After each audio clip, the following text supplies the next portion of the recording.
Bonjour et bienvenue. Ces derniers jours, les réseaux sociaux s'enflamment autour d'Ivanka et Melania Trump, évoquant des liens avec le blanchiment d'argent. Il est essentiel de clarifier dès le départ qu'à ce jour, aucune condamnation ni mise en accusation officielle ne les vise pour de tels faits. Cependant, ces rumeurs ne surgissent pas du néant. Elles s'inscrivent dans un contexte d'enquête financière visant la Trump Organization. Ces enquêtes ont porté sur des pratiques comptables, des déclarations fiscales et des évaluations d'actifs, principalement à New York. Ivanka Trump a occupé un rôle politique majeur en tant que conseillère à la Maison-Blanche, après avoir été impliquée dans l'entreprise familiale. Son nom a été mentionné dans des procédures civiles concernant la valorisation d'actifs. Mais attention, il s'agissait de fraude civile, pas de blanchiment.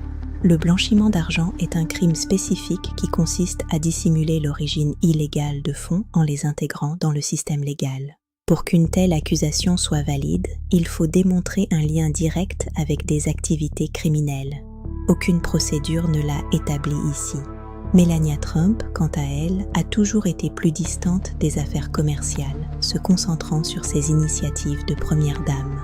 Pourquoi alors ces discussions émergent-elles ? Dans un climat polarisé, toute personnalité liée à Donald Trump devient une cible de spéculation. Les réseaux sociaux amplifient ces allégations, souvent avant même qu'elles ne soient examinées ou vérifiées par des faits. Il faut aussi comprendre que la Trump Organization a mené des activités internationales complexes, ce qui alimente les débats médiatiques. La confusion entre enquête, accusation et condamnation est fréquente. Pour Ivanka et Melania, aucune condamnation pour blanchiment n'existe. Ces accusations peuvent être instrumentalisées. Les critiques dénoncent un manque de transparence, les partisans une chasse aux sorcières. Dans ce paysage, il est essentiel de s'appuyer sur des décisions de tribunaux plutôt que sur des interprétations partisanes virales. En résumé, aucun fait de blanchiment n'est établi judiciairement. Pour des analyses basées sur des faits, abonne-toi à la chaîne. Bonne journée.